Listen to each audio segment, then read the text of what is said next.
a todos, bem-vindos a mais um episódio do Building the Future AI Portugal Podcast. Um podcast onde abordamos diversos temas ligados à inteligência artificial e à aprendizagem máquina. O meu nome é Marcos António Silva e vocês já conhecem os meus amigos habituais nestas conversas. Rui Quintino, olá Rui. Olá. E Vitor Santos. Olá, bom dia. Bom dia. Hoje temos um episódio um pouquinho diferente, pois vamos ter um convidado connosco. O professor Luís Paulo Reis, da Faculdade de Engenharia da Universidade do Porto, que também é diretor do Laboratório de Inteligência Artificial e Ciência de Computadores, presidente da Associação Portuguesa para a Inteligência Artificial e vencedor de vários prémios da RoboCup e de futebol robótico, entre muitas outras coisas. Olá, Luís Paulo, e muito obrigado por aceitares o nosso convite. Olá, bom dia. É um prazer estar aqui. Obrigado pelo convite. Ora, viva. Para quem não conhece, Luís Paulo Reis é uma referência a nível nacional nos sistemas multiagentes e um dos nossos campeões nas competições internacionais de futebol robótico. Tanto do futebol físico como até o simulado. Já leciona inteligência artificial há mais de 25 anos e foi a pessoa que a mim pessoalmente me introduziu à inteligência artificial e a este mundo que agora tanto me apaixona. É um prazer imenso ter-te aqui também neste episódio, neste podcast, por isso muito obrigado. Como devem ter adivinhado, então o nosso tema vai ser sistemas multiagente e um pouco também sobre futebol robótico, tirando partido da vasta experiência que o Luís Paulo tem para partilhar connosco. Então, no tema de sistemas multiagente, e para quem possa não conhecer, é um tema que é muito interessante e é um tema que merece, se calhar, uma breve introdução, porque a sua extensão ao que nós temos falado do tradicional da inteligência artificial é grande. É um tema que é caracterizado por algoritmos e pela introdução de conceitos de colaboração nesses algoritmos, que pretende, nos sistemas multiagente, conseguir resolver problemas para os quais, normalmente, os agentes, as nossas peças móveis neste puzzle, não conseguem resolver sozinhas e que vão ter que cooperar para atingir a solução. Isto envolve, ou permite até resolver novos desafios que tinham uma dificuldade num plano de convencional muito elevada e que pela orquestração conseguem, e pela coordenação conseguem atingir uma nova solução, compor uma nova solução, e são problemas com muitas competições e que começaram a construir-se até vários torneios, nomeadamente o RoboCup, para tentar materializar essas soluções e criar até alguma competição à volta disso. Luís Paulo, se calhar convidava para partilhares um pouco sobre para ti o que é a inteligência artificial distribuída e esses sistemas multiagentes, e para quem nos está a ouvir, assim, se calhar completares um pouco e ajudar as pessoas a entender. Muitas das abordagens da inteligência artificial, até os principais livros mais tradicionais, mas ainda muito úteis, utilizam este conceito, que é o conceito do agente, como conceito base, depois para introduzir a inteligência artificial. O que é isto de um agente? Um agente, basicamente, é uma entidade com capacidade de processamento que tem a percepção de um determinado, este processamento normalmente é um computador, ou feito através de um computador, ou um dispositivo com capacidade de processamento, que tem a capacidade de percepção do mundo através de um conjunto de sensores reais ou virtuais. Imaginemos, por exemplo, um agente como por exemplo, para conduzir um veículo de condução autónoma. Ele terá a percepção do mundo através de um conjunto de sensores, desde câmaras até sensores infravermelhos, até o próprio GPS, portanto, um conjunto de sensores que vão permitir ver o ambiente. Um agente virtual, imaginem um agente para a negociação na Bolsa, por exemplo, a negociação na Bolsa de Valores, terá a percepção do ambiente através de sensores que são sensores virtuais, ou seja, ele recebe como percepção todas as operações de compra e de venda, todas as ofertas de compra e de venda da Bolsa de Valores, etc. E depois a gente tem a capacidade de ação de maneira autónoma e inteligente no ambiente. Ou seja, ele é capaz de agir no ambiente, alterar o ambiente, um agente para negociar na Bolsa de Valores, compra e venda ações, um agente para conduzir o carro, manobra os comandos do carro, o acelerador, o travão, o volante, etc. No sentido de desempenhar uma determinada função para a qual foi projetado. No caso, conduzir um automóvel, no outro caso, negociar em Bolsa de Valores. Ou seja, este é o conceito básico, o conceito do agente, e depois um sistema multi-agente não é mais do que um sistema que é composto por múltiplas entidades deste tipo, múltiplos agentes, todos eles autónomos, ou seja, não controlamos globalmente cada um dos agentes, eles em si são autónomos, são capazes de individualmente fazer uma função que tipicamente requer inteligência, mas, portanto, nós temos estas entidades autónomas, mas no global temos um sistema em que estas entidades podem interagir umas com as outras no sentido de desempenhar uma determinada função. Imaginem, por exemplo, um conjunto de robôs, cada um deles é autónomo, cada um deles vê por si próprio, movimenta as suas próprias pernas e braços, por exemplo, robóticos, mas que, por exemplo, vão jogar um jogo de futebol. E aí eles têm de se coordenar no sentido de desempenhar essa função. Okay? Isso é um sistema multi-agente, nesse caso até é um sistema multi-robô, porque os agentes são físicos e existem no mundo real, e, portanto são robôs. Isto tem muitos desafios muito interessantes. Novamente, como tudo neste momento da inteligência artificial, um dos principais desafios é agora conseguir utilizar algoritmos de aprendizagem computacional, machine learning, não para aprender individualmente, mas para aprender no contexto deste tipo de sistemas, um sistema que é composto por múltiplas entidades inteligentes, em que elas têm de aprender em conjunto, individualmente, de alguma forma, a fazer uma tarefa complexa. Certo. E para ti, Luís Paulo, diz-me quais são os principais benefícios que tu sentes em usar este tipo de abordagem versus, vamos dizer, os mecanismos tradicionais que por exemplo, redes neuronais, deep neural networks, que agora estão muito na moda, ou ir para um sistema destes multi-agente? Nós podemos combinar os dois, novamente. Isto é, o machine learning está sempre presente neste momento na inteligência artificial. Terem uma ideia, por exemplo, nós tínhamos uma disciplina de inteligência artificial que abordava um pouquinho de machine learning, neste momento metade da disciplina é machine learning, portanto, em que são abordados unsupervised learning, portanto, aprendizagem não supervisionada,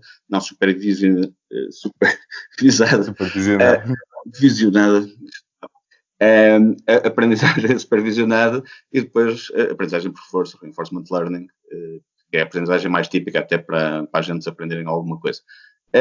Mas, na realidade, o distribuir um problema que é inerentemente complexo por múltiplas entidades que o vão resolver em conjunto é uma abordagem que nós tipicamente utilizamos, nós humanos, para grande parte das coisas. Se o problema é, por exemplo, geograficamente distribuído, é normal nós termos sedes da própria empresa nos vários locais e termos pessoas responsáveis em cada um dos locais que depois comunicam numa determinada estrutura qualquer, e isto é um sistema multi-agente, não é? Se o sistema é funcionalmente distribuído, também, portanto, será muito interessante.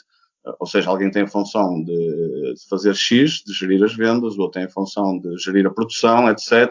E, no fim, acabamos por ter também um sistema multi-agente, em que cada um tem a sua função, mas que tem de comunicar, interagir uns com os outros, de uma estrutura arbitrariamente complexa, definida de alguma forma, portanto, uma organização arbitrariamente complexa que define estas formas de interação.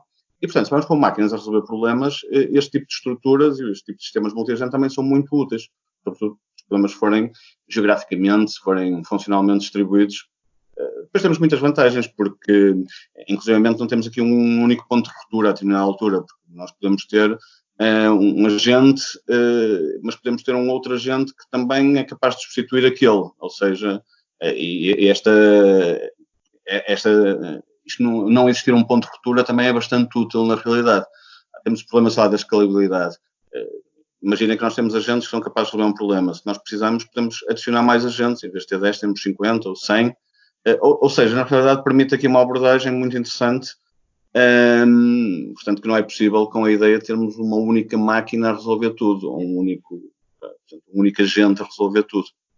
Rui, se calhar passava-te a palavra a ti. Sim, não, estava aqui a ouvir e estava até, eu tenho ideia que um dos trabalhos, até penso que é o doutoramento do Luís, e cruza dois cenários muito distintos, eu achei muito curioso, e a perguntar, precisamente partindo dessas vantagens, mais uma vertente aplicada, se calhar o machine learning hoje em dia nas empresas, já há muitos cenários onde se começa a ver aplicado, onde é que nós podemos pegar nesta inteligência artificial distribuída, ou seja, que problemas típicos dentro das organizações, se calhar um bocadinho fora dos robôs, que eu penso que aí é mais fácil de perceber, mas mais numa lógica de agentes software, que áreas se calhar é que hoje em dia nas organizações este tipo de agentes distribuídos podiam ser até uma melhor solução para problemas que temos hoje em dia.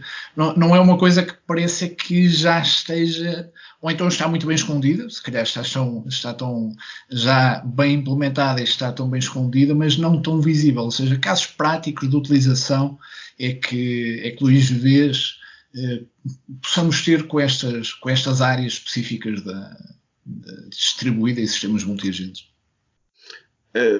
Na realidade, todos os casos que podem ser resolvidos com uma única máquina, fazer alguma coisa, podem ser resolvidos com múltiplas máquinas que colaboram para resolver o próprio problema, não é?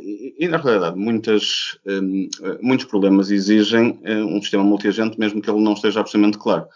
Imaginemos comprar e vender ações na bolsa. Na realidade, nós temos de ter pelo menos um agente que compra e um que vende, não é? Na realidade, vamos ter sempre múltiplos agentes que vão estar a competir. Neste caso, é um cenário mais de competição, mas que tem de se coordenar. A coordenação pode ser vista como a capacidade de realizar uma determinada tarefa em conjunto de modo harmonioso.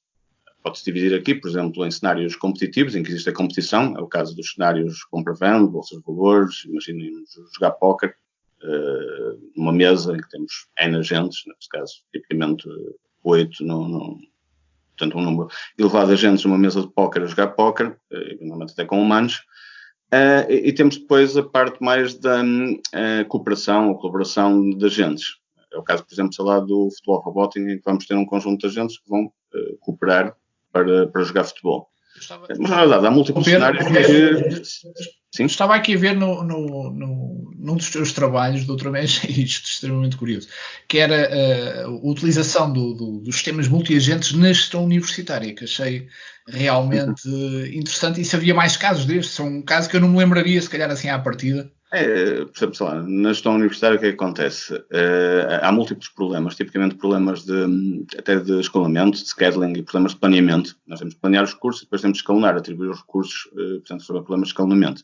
Estes problemas incluem, por exemplo, sei lá, a distribuição de serviço docente. E o que acontece na distribuição de serviço docente? Nós temos docentes, neste caso humanos, que têm as suas próprias preferências, mas que por vezes não querem revelar totalmente as suas preferências. Ou seja, eu não quero dizer diretamente, muitas vezes, a um colega meu que não quero dar aulas com ele. Porque realmente não gostei da maneira que me deu aulas comigo em anos anteriores. E vice-versa. Eu, por vezes, tenho preferências por ficar com uma determinada disciplina X, mas na realidade, eu não quero dizer ou tentar tirar a disciplina ao colega Y. Ok. Há uma série de informação que é semi-privada, não é? E então a ideia é ter aqui um sistema multiagente que resolve isto, em que as pessoas vão coordenar, mas só revelam a informação que é necessária no âmbito aqui de um processo de negociação. A negociação é uma das formas de resolver este tipo de problemas, é extremamente interessante. E mesmo no que diz respeito a outros problemas, e que já não é tão assim, os problemas, sei lá, de geração de horários, por exemplo, a calendarização dos exames, aí nós já tipicamente revelamos as preferências, são problemas essencialmente do horário, não é? Ou seja, ninguém tem problemas em preencher um doodle para marcar uma reunião, certo, mas outras coisas nem por isso. Ou seja, este tipo de sistemas adequam-se. Ainda por cima, novamente, nós temos aqui uma série de pessoas com funções diferentes. Temos a pessoa que é responsável pelos horários, temos os docentes, temos os estudantes, temos o problema das turmas, por exemplo. Não é? Uma das coisas que nós já tentamos resolver, isto até nem foi neste trabalho, mas depois a posteriori, é o problema da alocação de estudantes a turmas. Também é um problema muito semelhante. Porquê? Porque um determinado estudante, a determinada altura, ele quer ficar na turma que tem aquele horário, aquele e aquele. Mas o que ele quer mais é ficar na turma com aquele colega e com aquele, ou até com a namorada. Não quer escolher um horário e depois, imagina, a namorada é melhor aluna ou é pior aluna e depois pelos critérios vai ficar noutra turma, porque ele quer ficar com a namorada. E depois também não quer ficar com aquele aluno muito chato que está sempre a tirar dúvidas para que não deixa o professor dar a aula. Ou seja, também não quer estas preferências, são preferências muito pessoais, muitas vezes são difíceis de transmitir diretamente a um sistema. Mas, novamente, o conseguir distribuir isto de forma multiagente, digamos, em que cada agente inteligente tem a sua própria função no sistema, é bastante interessante. Há problemas que o pedem diretamente, quer dizer, obviamente, se vamos colocar robôs a jogar um jogo de futebol, tem de ser um sistema multiagente, neste caso um sistema multi-robô, não é hipótese, porque a ideia é mesmo essa. Não é? Eles podem comunicar entre eles de alguma forma, etc., mas quer dizer, cada um deles é autónomo, mexe os seus próprios braços e pernas, se for um robô humanoide, vê com as suas próprias câmaras, não é? Portanto, ou seja, é um sistema multiagente per si, não há qualquer hipótese de não ser. Vítor, se calhar passava que também tinha falado. Sim, estava aqui a ouvir, muito interessante. Eu acho que esta área dos multiagentes é de facto uma área que introduz mais complexidade aos temas clássicos de inteligência artificial. Muitas vezes tem sido vista como enfim, a área que é o futuro da inteligência artificial, portanto, ter uma série de agentes nos quais delegamos as nossas tarefas mais chatas e agentes esses que iriam, em nossa representação, negociar autonomamente uns com os outros. E, de facto, uma das áreas em que existem sistemas multiagentes é o futebol robótico. Contudo, eu queria aqui fazer uma questão que é a diferença entre os sistemas multiagente, em que, de alguma forma, a relação entre os agentes e os objetivos desse sistema multiagente, enquanto comunidade, estão definidos a priori, e, por exemplo, no caso do futebol robótico, a ideia é ganhar o jogo, digamos que este objetivo está definido a priori, os jogadores, a equipa já está constituída, portanto, já se sabe quais são os elementos, pelo menos da equipa de agentes que vai jogar o jogo, mas eu queria aqui falar sobre, então, e quando nós não sabemos, quando de facto existe coligações de agentes que são feitas ad hoc, em que os agentes, que a emergência do objetivo muitas vezes é negociada até por troca de promessa de colaboração, é contratualizada. Portanto, eu tenho um objetivo para o qual não consigo atingir sozinho, coligo-me com outros agentes para me ajudarem e, em troca, faço algo para a comunidade. E, na verdade, eu acho que esta é uma parte ainda mais desafiante. O Grupo de Roma, e em particular o Castelfranchi e a Conte, trabalharam há uns anos, e aqui em Portugal o Helder Coelho, da Faculdade de Ciências da Universidade de Lisboa, trabalharam na área do raciocínio social e da teoria das dependências, justamente nesta linha. Que é uma linha muito difícil, é muito pesada, porque me obriga a cada agente a raciocinar sobre outra gente. E, mais do que isso, obriga a estabelecer um plano, em colaboração com outra gente, naquele momento, um plano que seja execuível, não é? Eu queria aqui perguntar aqui ao Luís Paulo se no futebol robótico, se este tipo de raciocínio, em que eu estou a utilizar aqui, enfim, no fundo, a designação que o Castelfranchi deu de raciocínio social, portanto, eu gostava de saber se este tipo de raciocínio existe, ou este raciocínio ad hoc, ou seja, eu tenho, substituo o elemento da minha equipa e os jogadores raciocinam sobre ele, eu tenho um adversário que tem um grande skills e os jogadores raciocinam sobre ele, ou não, ou isto é demasiado pesado e ainda estamos a milhas de conseguir fazer isso. No futebol robótico, por exemplo, há muitas ligas distintas, se calhar podemos falar um pouco depois sobre isso, mas algumas ligas, as ligas mais de simulação, permitem este tipo de coisa. Ou seja, este tipo de raciocínio social, os trabalhos de Castelfranchi já vêm desde a década de 90, portanto, já são trabalhos, ele introduziu este conceito já há bastante tempo, foi bastante desenvolvido. O James Fishman também, depois, mais tarde, não é? Sim, exatamente, no Brasil, e por muitos outros, mas na realidade o tipo de raciocínio social é bastante interessante e coloca-se muitas vezes é mesmo necessário. Um exemplo, nós no futebol robótico, por exemplo, uma das metodologias que nós desenvolvemos foi uma metodologia para permitir aos jogadores serem capazes de fazer jogadas estudadas. A jogada estudada é aquela coisa normal, um canto em que ele passa atrás, o outro passa para o outro lado e o outro chuta. Depois pode ter, na verdade não deixa de ser simplesmente um grafo de movimentos que são, portanto, definidos, só que isso é relativamente estanque e não muito flexível. Mas nós definimos uma forma de definir jogadas estudadas extremamente flexível, que permite que elas sejam configuradas, inclusive em tempo real, ou inclusive até aprendidas em face de qual é o oponente. Nós podemos aprender as jogadas estudadas e, por exemplo, aprendemos para aquela equipa, para a equipa A, para a equipa B, para uma equipa fraca, para uma equipa defensiva, Ou seja, nós na realidade adaptamos não só até ao próprio oponente, mas até à própria equipa oponente.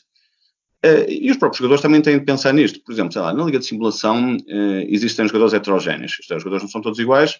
Nós podemos simular robôs diversos, não é? Então simulamos robôs diferentes. Uns são mais rápidos, os outros arrancam mais dificilmente, mas depois têm uma maior velocidade de ponta, por aí fora. Ou seja, na realidade temos robôs, uns são maiores, outros mais pequenos. Por exemplo, na Liga de Robôs Humanoides Simulados, uns têm pernas maiores, outros mais pequenos. Ou seja, há uma série de parâmetros, e uma das coisas que os nossos jogadores têm de fazer logo no início eles não sabem quem são os jogadores adversários, mas eles têm de inferir, tentar perceber quais as características dos oponentes. Porquê? Porque se eu vou pensar que vou correr com um adversário, é totalmente diferente correr com o Cristiano Ronaldo ou correr, imaginem, com o Jorge Costa. Isto porque o Jorge Costa corre mais do que o Cristiano Ronaldo, eu corria na altura. Na verdade, o Jorge Costa era um dos jogadores mais rápidos em linha reta, mas arrancava era muito dificilmente. Não, mas depende muito do adversário. E se estou num 1 para 1 é totalmente diferente. Está num 1 para 1, sei lá, com o Dybala ou com o Danilo. Ou seja, são coisas completamente diferentes. Portanto, nós precisamos, na realidade, criar este tipo de modelação. Nós temos um mecanismo que é o chamado Mutual Modeling, em que nós criávamos modelos, ou utilizávamos modelos, quer dos adversários, quer dos nossos próprios colegas. Os nossos próprios colegas nós já sabíamos. Os adversários nós tínhamos de os adaptar ao longo do jogo. Isto para permitir coisas deste género, porque muitas vezes, se eu vou correr, até vou à frente, mas tenho um jogador muito mais rápido adversário, se eu souber que ele é muito mais rápido, já não vou correr, já vou correr, se calhar, em direção à minha baliza, não é? Para travar o centro e travar a progressão para o centro, não tentar ganhar em velocidade. E muitas destas coisas, na realidade, é extremamente útil usar isto. Nós, cada vez mais, também, neste âmbito, utilizamos novamente Machine Learning. Porquê? O Machine Learning permite-me, por um lado, aprender estes modelos e depois utilizar os modelos e aprender as próprias tarefas até, portanto, tarefas conjuntas, como jogadas estudadas, tarefas simples que envolvem 2 agentes, portanto, utilizando a aprendizagem multi-agente, não a aprendizagem individual. Mas é um conceito bastante interessante e que é usado nesta área e muitas outras. Certo. E já agora que o Vítor introduziu também o tema de futebol robótico, para quem não conhece, Luís Paulo, consegues explicar um pouco o que é isso do futebol robótico? Já deste aqui umas luzes, que existem aqui até dois níveis de competição, a simulada e a física, ou a real, mas consegues trazer um overviewzinho para quem não conhece as competições? Sim, claro. Está a fazer assim um overview muito rápido, porque senão falar para aqui meia hora sobre isto, porque realmente é um evento muito grande. Esta RoboCup é realmente, neste momento, uma das maiores competições internacionais de inteligência artificial e de robótica inteligente. Participam cerca de 3.000 a 3.500 pessoas por ano, e 3.000 a 3.500 robôs. Depois divide-se em vários tipos de ligas. Temos ligas de futebol, mas depois temos outros desafios que foram lançados ao longo do tempo, o resgate de salvamento, o at home para tarefas domésticas, o Industry para tarefas industriais, temos mais o On Stage, mais para os jovens em palco, fazerem atuações com robôs, etc., mais para entretenimento. Depois isto divide-se em provas júnior e provas sénior, ainda tem mais uma conferência. Nas provas de futebol, o RoboCup em si, depois, existe uma própria federação RoboCup que organiza isto, a qual eu pertenço, na realidade. Tem um presidente, tem depois vice-presidentes, tem trustees, tem membros executivos, sou membro executivo, comitês técnicos para várias ligas que alteram as regras de ano para ano. Depois das ligas, temos ligas de futebol, por exemplo, futebol com robôs humanoides de vários tipos, maiores, mais pequenos. Temos uma liga com robôs humanoides, mas standard. Todas as equipas utilizam o mesmo robô, que é um NAO, um robô bastante conhecido para muitas tarefas. Temos ligas de robôs grandes, é middle size, chamam middle, mas são grandes. Ligas de robôs pequenos, que é small size, e ligas de simulação com robôs simples, para estar mais táticas, e robôs humanoides, em que aí simula todo o próprio humanoide, e aí também o robô simulado é um NAO, no sentido de desenvolver na simulação e depois aplicar na liga real. No Rescue também há uma liga simulada em que simula uma cidade, com os agentes a tentar uma cidade em conjunto remoto, e temos uma liga física, em que os robôs entram num cenário destruído e têm de encontrar sobreviventes num cenário, na verdade são marquinhos que emitem calor, etc., de uma maneira semi-autónoma. No Atom temos várias ligas, ou seja, isto tem na realidade uma quantidade enorme de competições e é um evento extremamente interessante. Obviamente este ano houve o RoboCup, seria dos piores eventos para espalhar a pandemia que existem, quer dizer, porque participam tipo até países, todos os sítios do mundo, e as pessoas estão muito em contacto, não é? Obviamente, portanto, ou seja, não... e tenho dúvidas que para o ano seja possível fazer o evento se isto continuar assim, esperemos que não, porque que era um evento que merecia ser continuado e que não pode ser feito, obviamente, de maneira remota como outros eventos. Claro, é verdade. E já agora, antes de passar a palavra ao Rui, eu ia-te perguntar, para quem não segue estas ligas, como é que Portugal tem-se portado mais recentemente nestas competições? Isto também para te dar um bocado de lugar a ti. Temos saído relativamente bem. Desde 1900, isto começou em 1997, portanto o RoboCup já tem quase 25 anos.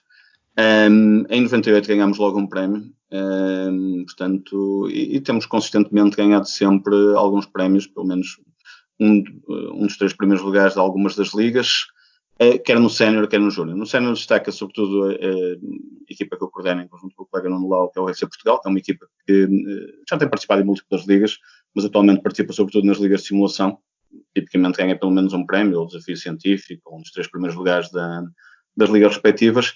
A equipa Cambada, que é uma equipa da Universidade de Aveiro, de middle size, que também tem ganho sempre um prémio, um dos 3 primeiros lugares, ou pelo menos um dos desafios científicos. Está depois desafios científicos que as equipas apresentam todos os anos para avançar a ciência, portanto, nesta área. E no Júnior temos sempre ganho alguns prémios também. Por exemplo, o agrupamento de escolas de São Gonçalo, em Torres Vedras, tem imensos prémios. Mas no norte do país, Barcelinhos, Espinho, etc., muitas escolas têm conseguido ganhar sempre prémios, participam no RoboCup. As delegações portuguesas normalmente são muito grandes, cerca de 100 pessoas que participam nisto.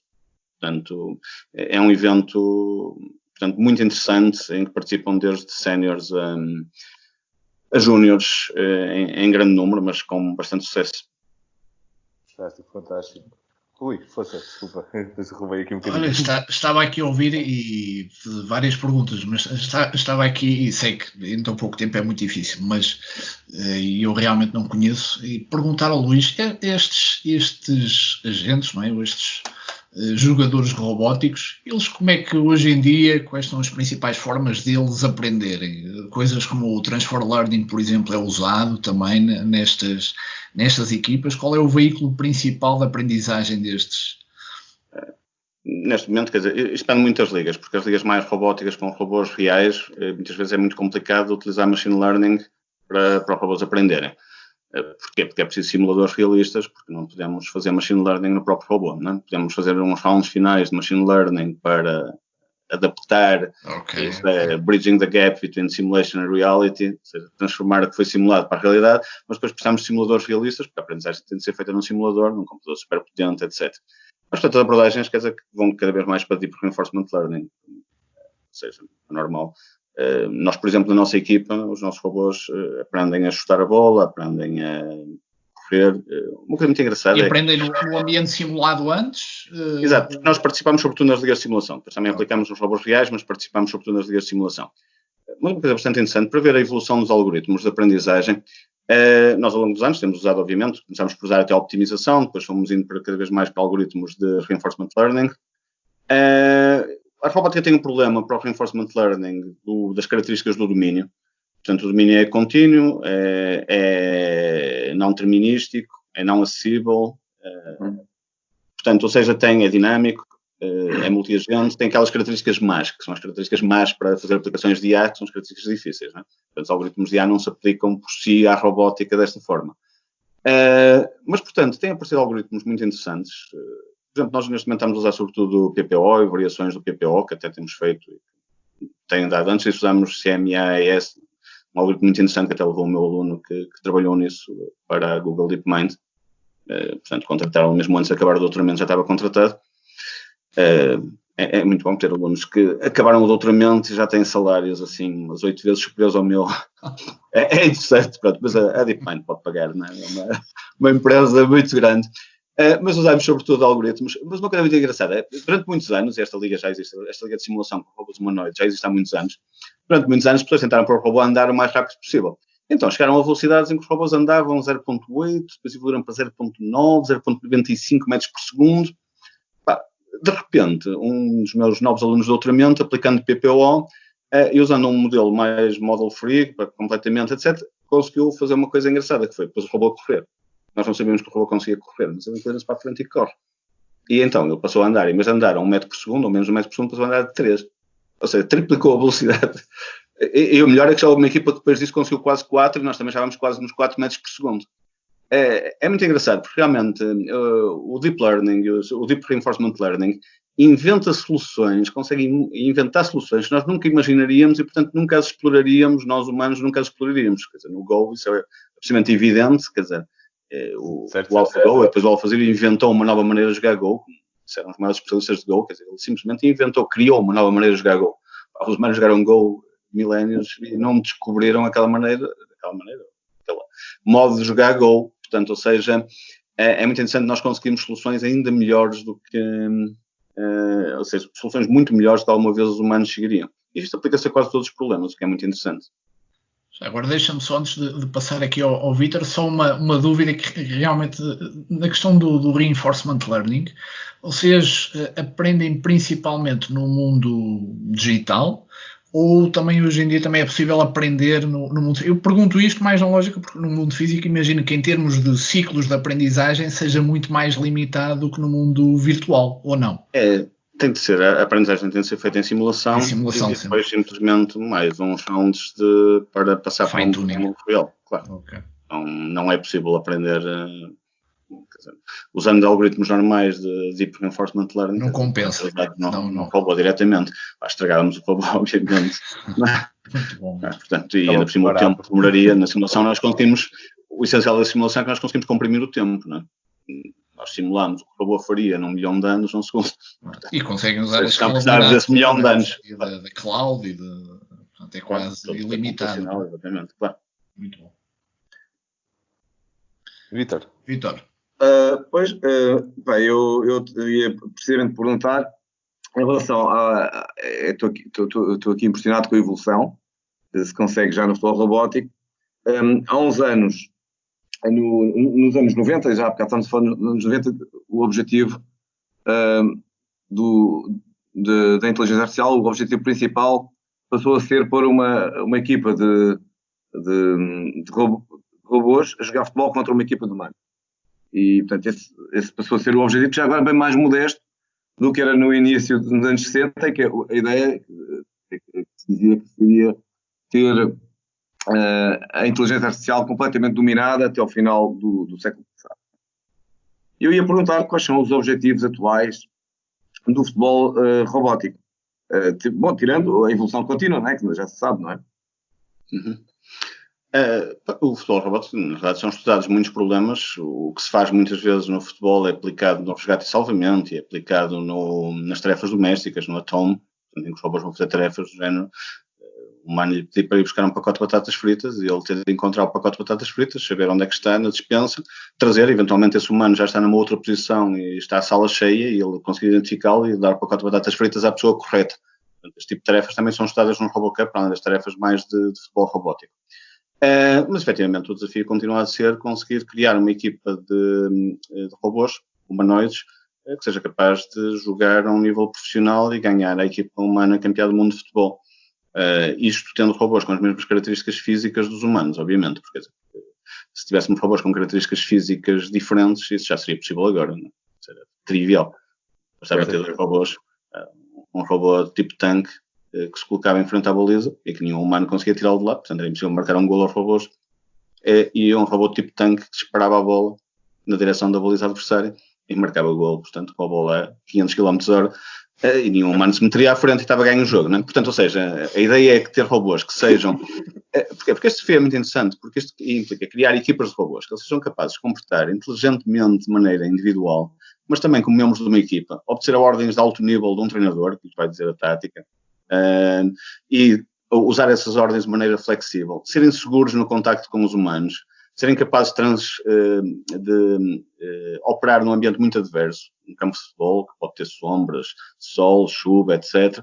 Portanto, tudo isto são desafios muito interessantes, porque este tipo de robôs depois vão permitir fazer tarefas muito mais complexas, por exemplo, com ênfase para explorar novos planetas, que têm muitas semelhanças com isto. Têm de ser equipas de robôs heterogéneos, com diferentes capacidades, que obedecem, se calhar, a ideias de alto nível, a um plano de alto nível dos humanos, mas os humanos não podem teleoperar, quer dizer, não vão teleoperar um robô em Marte, é impossível, não é? mas que podem controlar a alto nível, mas depois os robôs têm de ser capazes de cooperar uns com os outros para fazer tarefas complexas, eventualmente cooperar com os próprios humanos que forem também explorar o planeta. Isto vai muito no desenvolvimento de tecnologias que vão permitir isso no futuro. Já, só mais uma pequena questão. Continua-se a manter a meta de 2050 para esse tal jogo, ou não? Acho que se chegará lá antes. Na realidade, muitas pessoas dizem, mas como já disseram também do Kasparov e etc., que será impossível os humanos jogarem contra os robôs, vão recusar. Mas na realidade, os avanços que se têm visto, também se dizia que era impossível o Kasparov jogar contra o Deep Blue e jogou. Já lá vão muitos anos, não é? Mas parece-me que 2050 é uma data realista, não é? E que vai permitir, até lá, penso que será um desafio perfeitamente alcançável. A DeepMind com o Go estava exatamente na mesma posição. No momento em que aconteceu, toda a gente dizia que era impossível e estava a acontecer, não é? Exato. É mesmo isso, não é? Portanto, a história vai se reinventando e nos dando razão.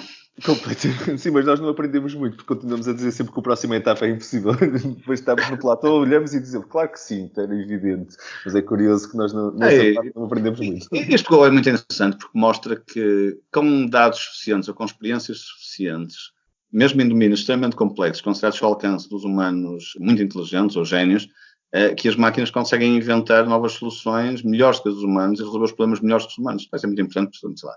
Imaginemos operações. Um robô ser capaz de fazer uma operação.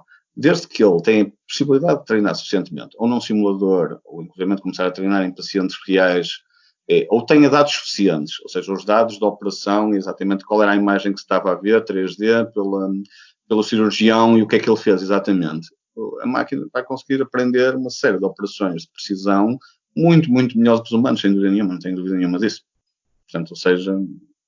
É o segredo da especialização que nós humanos já tentamos fazer isso, não é? Por isso é que temos engenheiros, médicos e outras coisas, porque a nossa vida, não é limitada, temos que ser especializados para conseguirmos chegar a um nível, a um platô mais alto do que nós conseguiríamos se estivéssemos especializados em tudo.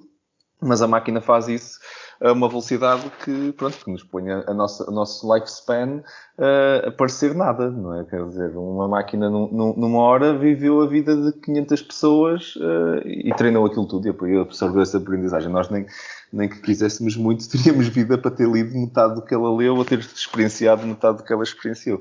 Acho que isso é uma transformação muito, muito interessante. Mesmo isso. E já agora, voltando ao tema, e já a título de fecho, mas voltando aqui um bocadinho ao tema da inteligência artificial distribuída, e saindo um bocadinho especificamente da questão do futebol robótico, que desafios, Luís Paulo, estava muito curioso em saber, é que consegues imaginar que existem neste momento para os atuais da inteligência artificial distribuída? O que é que nós estamos a tentar resolver ou bater agora? Vou até passar a palavra também aos meus colegas, o Vitor e o Rui. Quer dizer, por um lado, os algoritmos de coordenação entre máquinas heterogéneas, portanto, entre agentes inteligentes de vários tipos, continua a ser um desafio encontrar novos algoritmos que permitem eles se coordenarem, formarem equipas e resolverem problemas complexos em equipa. Um desafio muito interessante é criar equipas humano-robô. Isto é, equipas que são compostas por humanos e por robôs e em que eles vão, novamente, interagir e se coordenar. Mesmo no âmbito de futebol robótico está a ser feito algum esforço nisso, isto é, criar equipas em que uma parte dos agentes são agentes e uma parte são, na realidade, controlados por humanos, no sentido de tentar criar aqui uma equipa mista, humano-robô. E os desafios para a criação de equipas são enormes. E depois, o aplicar machine learning em cima disto. O Deep Reinforcement Learning tem tomado conta de praticamente tudo, resolve grande parte dos problemas que são resolvidos por um agente individualmente, mas depois temos problemas que são resolvidos por múltiplos agentes. E é por vezes muito diferente. Eu posso dar um exemplo. Se nós tivermos dois agentes de futebol que vão aprender uma coisa tão simples como um vai passar a bola ao outro e o outro vai chutar à baliza e marcar gol. Se um deles aprender a passar a bola, ele vai aprender a passar a bola. Se o outro aprender a recepcionar e chutar, vai aprender a recepcionar e chutar. Mas se eles aprenderem em conjunto, como fazem, aliás, os jogadores de futebol, um a passar a bola corretamente para aquele jogador e o outro a recepcionar o passe do outro jogador, eles conseguem aprender uma solução muito melhor do que simplesmente aprendendo os dois individualmente. E quem diz 2, diz 3 e diz todos aprenderem em conjunto, por isso é que as equipas de futebol treinam, não é? Aprendem. Portanto, os desafios para transformar os algoritmos de Deep Reinforcement Learning em algoritmos de Multi-Agent, Multi-Robot Learning, que é muito mais complicado que Multi-Agent Learning por causa das complexidades do domínio, são neste momento os desafios mais atuais. Têm surgido muitos algoritmos novos, interessantes nesta área, e vão surgir muito mais, porque os problemas em si são sempre distribuídos. Por muito que a gente queira uma solução individual, nós temos problemas que são distribuídos, que há múltiplas pessoas a resolver o problema e que vão ter, por um lado, de se coordenar e, por outro lado, de aprender em conjunto. Ok, muito interessante, muito obrigado. Rui, passo-te a palavra a ti, assim, título de fecho, e depois ao Vítor. Ia perguntar ao Luís, numa lógica mais de democratização desta área dos sistemas distribuídos e multi-agente, se existem plataformas, ferramentas, eu tenho mais esta vertente aplicada, ou seja, se nós hoje quiséssemos tentar, como já existem ferramentas para machine learning, para deep learning um pouco mais fáceis de usar, se também existe já hoje em dia este tipo de ofertas, plataformas, ferramentas que possamos usar para testar estes algoritmos, ou se ainda está muito nesta vertente mais das competições e do futebol robótico, por exemplo. Quer dizer, um dos grandes esforços que tem sido realizado, por exemplo, nesta parte, isto pensando mais na parte da robótica, depois do futebol robótico, por exemplo, é o ROS, que é o Robot Operating System, tem sido vindo a desenvolver um esforço colaborativo de muitas pessoas, muitos investigadores, código aberto, inclui o OpenCV, portanto, código aberto, por exemplo, a visão, etc., e que nos permite programar muito mais rapidamente os robôs, portanto, ou seja, num sistema operativo desenvolvido mesmo para a robótica. Grande parte, por exemplo, das equipas de futebol robótico utilizam ROS, porque depois já têm algoritmos que lhe permitem, algoritmos de visão, algoritmos de, por exemplo, sei lá, de SLAM, que é Simultaneous Localization and Mapping, que permite ao robô se localizar, mapear o ambiente e perceber onde é que está, fazendo isso simultaneamente. Algoritmos de navegação, de evitar obstáculos, tratamento de todo tipo de sensores e todo tipo de atuadores, etc. E que cruza depois com ferramentas também, quer dizer, existem muitas ferramentas ou open source ou ferramentas livres para machine learning, certamente conhecem muitas, não é? Portanto, com ênfase para scikit-learn, mas, quer dizer, muitas outras no âmbito da aprendizagem por reforço, por exemplo, o OpenAI Gym, portanto, tem conjunto de algoritmos, é um gym mesmo para treinar agentes usando reinforcement learning em ambientes de todos os tipos, desde jogos de tabuleiro aos jogos Atari, e muitas outras ferramentas têm surgido, por exemplo, mesmo para jogos, o ML Agents agora é uma ferramenta poderosíssima, portanto, corre em cima de Unity, portanto, tem sido vindo a desenvolver, ou seja, uma das plataformas principais para a criação de jogos, permite inclusivamente imitation learning, que é, queremos fazer um jogo, simplesmente vamos uma pessoa a jogar o jogo um bocado e utilizar algoritmos de imitation learning para jogar como aquela pessoa. Pronto, e depois permite usar os algoritmos principais, reinforcement learning, PPO, etc., atuais. Ou seja, a quantidade de ferramentas tem sido a desenvolver. No âmbito de futebol robótico, as equipas tipicamente libertam código-fonte aberto. Mesmo os próprios vencedores ou equipas que utilizem código aberto de outras, depois têm de libertar o seu próprio código. Okay? Isso vai desenvolvendo um repositório gigantesco de código, de datasets, etc., da RoboCup Federation, que permite, portanto, avançar muito mais rápido o estado da arte. Muito bom, obrigado. Depois, se calhar, até podemos acrescentar os links, Marco, de vários destes destaques. Muito interessante. Muitas delas não conhecia, por isso, sim, é fantástico. Obrigado. Vítor, a título de conclusão. Eu vou falar só de uma coisa aqui um bocado à parte. Portanto, o Luís Paulo já disse que uma das vantagens do futebol robótico é o manancial de conhecimento que emerge, que pode ser utilizado em outras áreas de multi-agentes. Uma das coisas que sempre se falou em multi-agentes foi o espaço da internet. Enfim, a ideia de ter uma infinidade de agentes a navegar na internet, em particular no digital business e nos negócios digitais. Contudo, apesar de alguns projetos, eu, por exemplo, conheço um do técnico já antigo, do Inesc, do projeto Célia, mas a verdade é que isto nunca passou de promessas, ou pelo menos na minha perspectiva, tanto quanto eu sei, foi sempre promessas. Será que agora, com o novo boost que foi dado por coisas como Document Intelligence, RPAs, será que isto finalmente vamos conseguir ter agentes inteligentes sistemas multi-agentes inteligentes na internet. Qual é a tua opinião sobre isto? Quer dizer, agentes inteligentes temos muitos, na realidade, quer dizer, estão espalhados na internet a fazer um conjunto de tarefas, né? Inclusivamente a irem buscar a informação que é necessária para o Google operar, né? Não deixam de ser agentes inteligentes, que têm tarefa relativamente limitada. Temos agentes a negociar em bolsa de valores, temos agentes a jogar póquer online, por exemplo, ou seja, agentes a fazer múltiplas tarefas. Mas na realidade o sistema multi-agente em si é a própria internet, não é? Ou seja, se nós pensarmos na internet como um sistema multi-agente, nós temos todos estes agentes a operar no sistema, não é? Portanto, ou seja, não é que... Portanto, nós precisamos, para usar devidamente um sistema multi-agente, de um problema que seja realmente distribuído, e a internet, na verdade, é um ambiente completamente distribuído em que tem múltiplos agentes a operar e a fazer múltiplas coisas, humanos e agentes artificiais. É um bocado difícil responder à questão, porque essa visão já vem de há uns anos a esta parte. Não é propriamente exatamente a visão... Acho que é mais interessante analisar isto do ponto de vista, não é, da robótica e daquilo que necessita propriamente um sistema multi-agente. Porque nós podemos sempre fazer uma coisa que é, se as coisas não estão realmente distribuídas, nós podemos colocar tudo no mesmo agente e esse agente em si é um sistema multi-agente entre um agente, não é? Ou seja, tem tudo o que... Ou seja, é complicado responder à questão, não sei se a minha resposta foi realmente assim fantástica, mas é uma pergunta relativamente... Muito bem. Então, se calhar ia sugerir nós então avançarmos para a nossa rúbrica do AI News.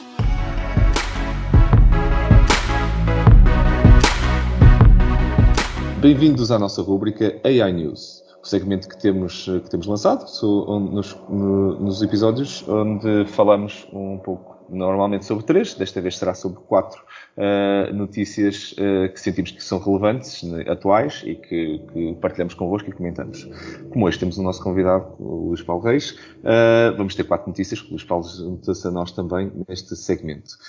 Luís Paulo, passo-te a ti então a palavra como convidado para abrir então a nossa rúbrica e partilhares a tua notícia connosco. Uma notícia que eu achei bastante interessante desta semana, de ontem, foi a notícia de que a Google DeepMind está a desenvolver um novo algoritmo. Isto foi um artigo publicado, Discovering Reinforcement Learning Algorithms. Está a desenvolver então algoritmos para fazer uma tarefa crítica no que diz respeito aos algoritmos de Deep Reinforcement Learning, que é descobrir o valor da value function do algoritmo de uma maneira completamente automática, isto é, from scratch, sem saber qual é a value function, descobri-la e conseguiram resultados muito interessantes com superhuman level a jogar 14 jogos diferentes da Atari, isto é, o algoritmo funcionava bem para uma grande quantidade de problemas extremamente complicados. Isto pode acelerar imenso o desenvolvimento de algoritmos de reinforcement learning, porque realmente descobrir value functions adequadas é uma tarefa absolutamente crítica para conseguir aplicar a aprendizagem por reforço, reinforcement learning a problemas complexos. Muito, muito interessante e por acaso acho que o trabalho deles tem sido bastante notório e uma grande partilha. Muito obrigado, Luís Paulo. Rui, passo a palavra também a ti e que notícia trouxeste tu para nós esta semana? Olha, ia trazer no seguimento até já do episódio passado que falámos aqui um bocadinho de bias e achei curioso, foi agora em julho que o MIT removeu em definitivo mesmo um dataset até relativamente conhecido na área do computer vision para treinar algoritmos, tem cerca de 80 milhões de imagens, chamava-se Tiny Image, e removeu na sequência de um paper que foi publicado, onde se debruçaram também sobre esse dataset e descobriram que tinha labels, várias labels e imagens insultuosas, imagens impróprias também, e o MIT pediu desculpa, obviamente não se tinham percebido, eram muitas imagens, mostra mais uma vez esta problemática, quando são milhões e milhões de imagens, tudo isto não é confirmado, nem é devidamente validado muitas vezes. O caso do ImageNet já é diferente. E achei interessante, era um dataset que já tinha sido criado em 2008 e, portanto, a quantidade de algoritmos que provavelmente já foram treinados nesse dataset pode ser bastante razoável. Estão a pedir a toda a gente que tenham cuidado a remover as cópias e terem atenção. Bem, ok, não sabia, assustador em parte. Vítor, passo a palavra para ti. Que notícia trouxeste para nós? Eu trago aqui uma notícia que já não é bem, não sei se é exatamente uma notícia nova, passo aqui a contradição, mas queria chamar a atenção que um dos livros talvez mais populares de sempre, mais conhecidos de sempre, que é o Artificial Intelligence, A Modern Approach, do Russell de Norvig, vai ter a sua 4ª edição este ano. E isto é uma notícia muito importante, porque este livro tem sido considerado, além de ser um dos mais populares, garantidamente, tem sido muitas vezes considerado como uma bíblia da inteligência artificial, portanto, como um livro normativo. O que é interessante dizer é que esta 4ª edição vai trazer algumas coisas novas, mas em particular é uma edição muito mais focada no machine learning, mas também, e já agora, na parte de sistemas de multi-agente. Eu penso que é um livro fundamental para quem quer aprender inteligência artificial e portanto, é de facto excelente. Deixa-me dizer que esta é apenas a 4ª edição e só foram portanto, este livro só teve 4 edições e a primeira edição, também muitas vezes conhecida pelo livro vermelho, não é? Foi penso eu, dos anos 90, portanto, não precisar quando, mas foi de meados dos anos 90, coisa assim. E, portanto, é um livro que eu penso que quem está interessado em perceber melhor a inteligência artificial deve considerar adquirir.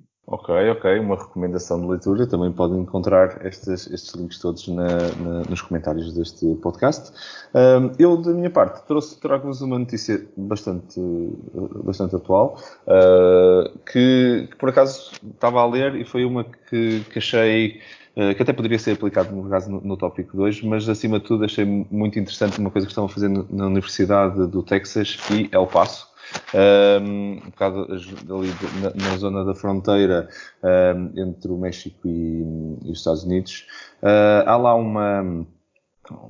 é um dos principais hubs que a Microsoft tem com um programa chamado TechSpark, que a ideia é ativar um pouco pessoas e companhias e pequeno talento, microempresas que possam nascer ligadas à tecnologia e que, ultimamente, a Microsoft também tem investido muito na parte de inteligência artificial e tem tido um foco bastante grande na inteligência artificial. A notícia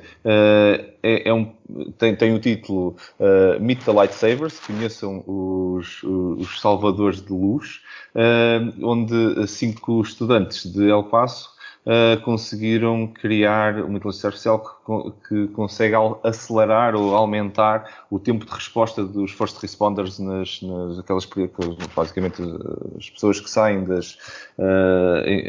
ao auxílio de alguém na rua, não é? Os nossos paramédicos que andam nas ambulâncias, para conseguirem chegar mais rápido. E a maneira como eles fizeram, isto são crianças, para todos os efeitos, são muito jovens, que participaram no hackathon e desenvolveram um algoritmo com base em machine learning que conseguiu entender os tempos de gerir os semáforos com base no tempo que vai demorar, no fundo, antecipar os verdes e o trânsito que já existe para tentar libertar carros na direção do que o first responder depois precisaria para continuar o trânsito. Não tanto alimentar a forma como... no fundo, é limpar a interseção antes do first responder chegar ali. Fizeram uma pequena simulação, estudo em ambiente simulado, até fizeram um tweet sobre isto, e achei muito giro, com a facilidade com que hoje em dia se consegue fazer machine learning, no fundo, não é? Consegue-se fazer hackathons de 24 horas e resolver assim um problema destes, criar uma simulação e mostrar o resultado. Achei muito, muito giro. Pronto, partilho convosco uma das notícias recentes do que se está a fazer nos Estados Unidos. E é um pouco este o tempo que nós temos. O meu nome é Marco António Silva, vocês estiveram a ouvir ao Building the Future AI Portugal Podcast. Podcast que vos traz tudo sobre inteligência artificial, numa conversa muito informal, cheia de conteúdo e boa disposição. Quero deixar um grande obrigado, em primeiro lugar, ao nosso convidado, Luís Paulo Reis. Luís Paulo, muito obrigado por teres aceito o convite e por teres partilhado todo este conhecimento. Foi uma conversa fantástica. Muito, muito obrigado. Sim, nada, obrigado pelo convite. É essa. E, claro, aos meus colegas de sofá aqui nestas conversas já habituais, ao Rui, obrigado, Rui. Obrigado. E ao Vítor. Obrigado, como sempre. A todos que nos estão a ouvir, um especial muito obrigado a vocês. É para vocês que nós produzimos este conteúdo. Muito obrigado por terem estado desse lado a ouvir-nos.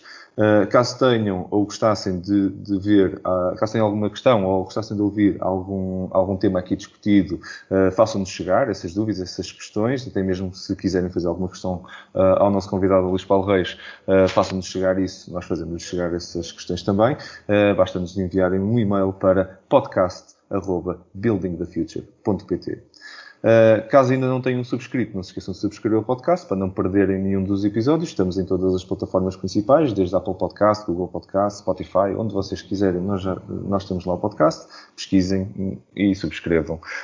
Fiquem atentos nas próximas 2 semanas para o nosso próximo episódio. Até lá, muito obrigado por terem estado desse lado. É um prazer estarmos aqui a produzir este conteúdo para vocês. Juntem-se a nós no próximo episódio para continuarmos a ativar Portugal e a construir um futuro melhor com a tecnologia. Obrigado a todos.